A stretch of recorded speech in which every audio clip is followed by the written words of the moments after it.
So I'm throwing you a bit of a curveball here, but our PR person says that we need to start to interview each other a little bit. So I'm not looking to do a whole hour. Oh, Jesus Christ. We're going to do about 10 minutes of get to know Jon. All right. Hey, Jon, tell us your background. How did you get to the point where you sat in front of these microphones? Man, really came from my dad. My dad was always,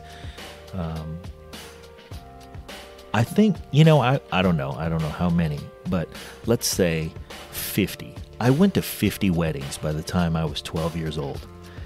And I come from a big family, yes, but those weren't all my big family weddings. Those were extended family weddings. Did you have white leather shoes? Like that. Absolutely. We had a boy. You know what? I did have white leather shoes.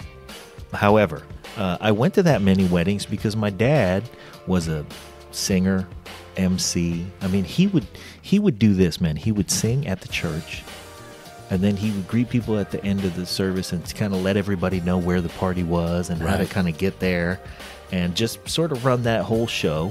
And then when they arrived at the hall where the reception was, he would kind of be the greeter, and he would be the not necessarily wedding coordinator, but he would make sure that things ran smoothly and everybody was where the they were master of supposed to be. ceremonies. He was the MC. Yeah, and he would not only be the MC, but then he'd say, "Well, here's," and he'd introduce the bride and groom, and then he'd sing for their first dance and all that stuff. And so he played in bands, and so to me, that was just a natural environment, and I took to it. Just like I saw all the things that he did, sure, and I saw that there was a procedure to it to make for a successful event, and it made me unafraid of the microphone. In fact, I would say I went the opposite direction. I love the microphone. It's fun. It's fun to be able to say, here's whatever event, you know what? Let's help everybody enjoy it a little more. Yeah, right. So I've been... Of course, I started playing music when I was a kid, and then became a DJ, and have myself DJ'd, MC'd. What was your DJ name? A couple hundred weddings.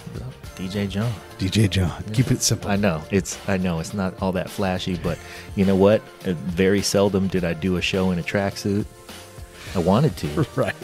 I wanted to, but so just around the Bay Area.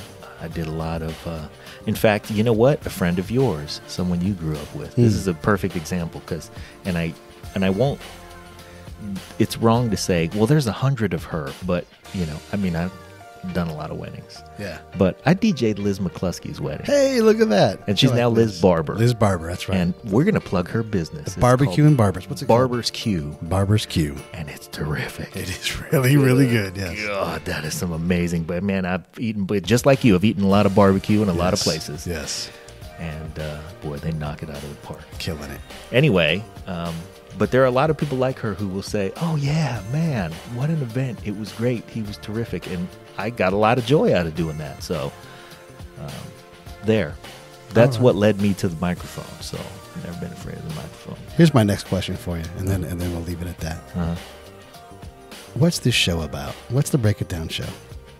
The Break It Down show is just about us getting to the core of what makes somebody do something that's terrific. I think the thing that I get the most joy out of is meeting and getting to know, because not only have we met, but we've really gotten to know some of our guests. We've really become friends with some of our guests, and god damn, man, they fascinate me. Yes. And the things that they've done or have gone through or have endured to get to whatever it is they were striving for and were able to accomplish, that shit fascinates me. Yeah. Yeah, no one gets a free ride. And even the guys who are hyper successful, Jim DeFelice said it. I have to take the trash out in a little bit. Yeah. That's still his job. Yep. Multi New York Times bestseller. And he's a writer. That's his job, is to be at the top of the game, and he's at it. He still takes out the trash. The wife still makes him take the garbage out. So it makes me not feel bad when I have to take the garbage out. Yeah, yeah. And they're fascinating people, and they have fascinating tales. Yeah. So. Good on you. Well, thank you very much for taking a few minutes with us. We'll put this up for everybody to enjoy, and we'll talk to you again. I'm going to get you back. All right. All right.